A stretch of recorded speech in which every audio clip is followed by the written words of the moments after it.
Hello, my name is Kara Lancey, and I am currently a student at Aspen University, and today I'm going to do a video for my ECE 307 class, Infant and Toddler Mental Health, and it is going to be on the subject of early intervention.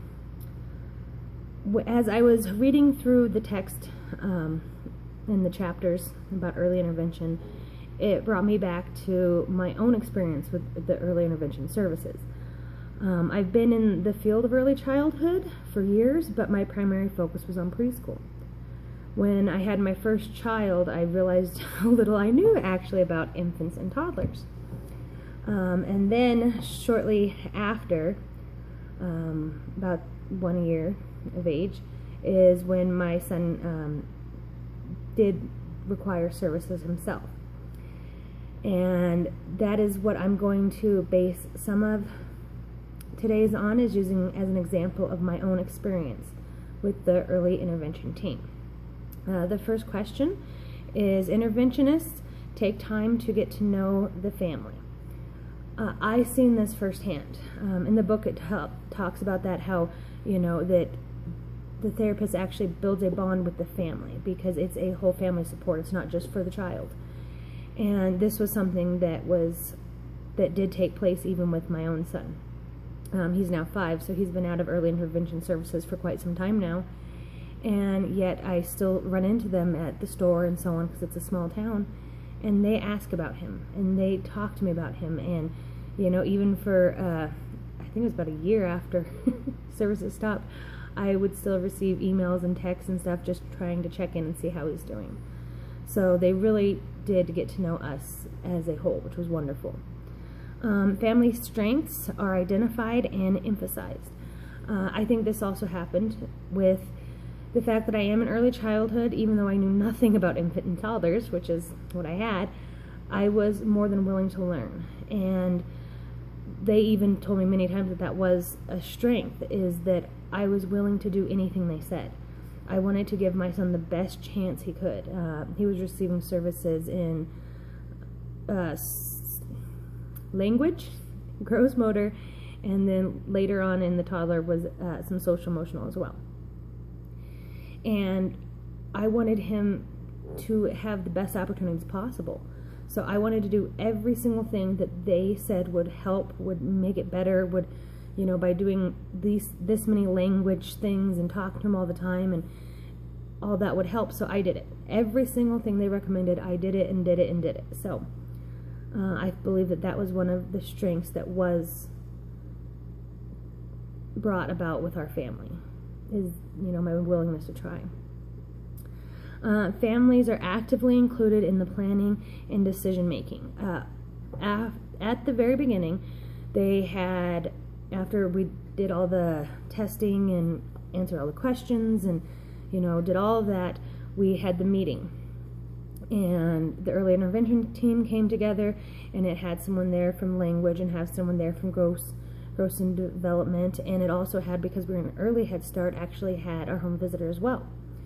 And during this meeting we talked about what he was lacking in, where we could improve, and they asked me how many days a week did I think that their services need to be provided, and they completely took every bit of my input and decision making in making the family service plan. As well as later in the year, as the year progressed, they would ask me all the time, what do you think he's lacking, and where would we like to focus more of our attention on? In gross motor, is it just in the hips, is it just in the knees, is it in the walking? I mean, what part of it needs to have more attention? And for that, I do think that they did a great job at letting us be involved in planning and decision making. Next is, services and supports are developed for the family as a whole. Absolutely. I noticed very early on that there was just as much attention focused on educating me as there was on them actually working directly with my child.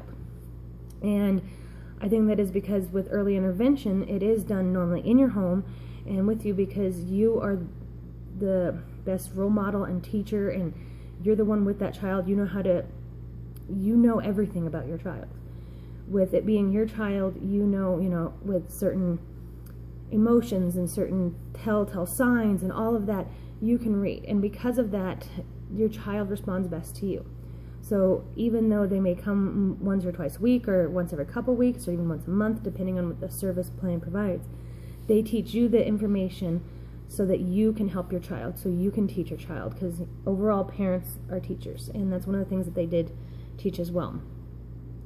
With it also being in the whole family, they also constantly were asking if we needed anything, if we needed any services, if the children needed anything, if we had any house issues that we needed to take care of. It wasn't, they had so much information to help us as a whole, because they knew that if we were stronger as a family and as a whole unit, that it would be stronger and better and healthier for our child. So I thought that was actually pretty dang amazing, by the way. Preferred level of family participation is respected. Because of me being in the field, I actually kind of knew a couple of the interventionists before I actually had them at my home helping me with my child. And one of the times we were talking, because she was just so impressed with how I was able to implement every practice and activity that they talked about.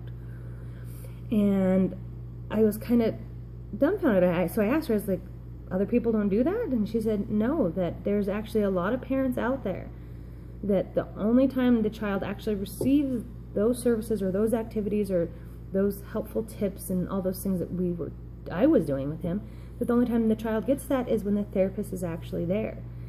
And I was actually kind of dumbfounded. I couldn't believe that other parents would do it. And that's when she told me that it's hard, but you really can't say anything, because, you know, it's just like being a teacher. You can't, if your child, as long as the child is not being neglected, and as long as the child, you know, has everything, even if they're watching Bride of Chucky at night, you can't really make that judgment call and tell the parents. So you have to be respectful of their participation, and that's what I felt like they did. Is in that manner, is they had to respect that not everyone will be as involved with the kids' activities, well-being, so on, that they won't be as involved, that they won't want to be as involved. They might not have, you know, the same confidence, the same push, the same drive. And for that, they needed to be respectful of the participation that the parents were willing to give. As I'm ending this, I want to say that I'm extremely grateful for the early intervention team. They did such an amazing job, and they helped me learn so much to help my child. And I got to say that my child has since been graded out of any services at all, and is just entered kindergarten this year and is doing amazing. And I don't think he would be where he is today without their help. I truly and honestly believe that from, you know, the deepest part of my heart. So to them, thank you.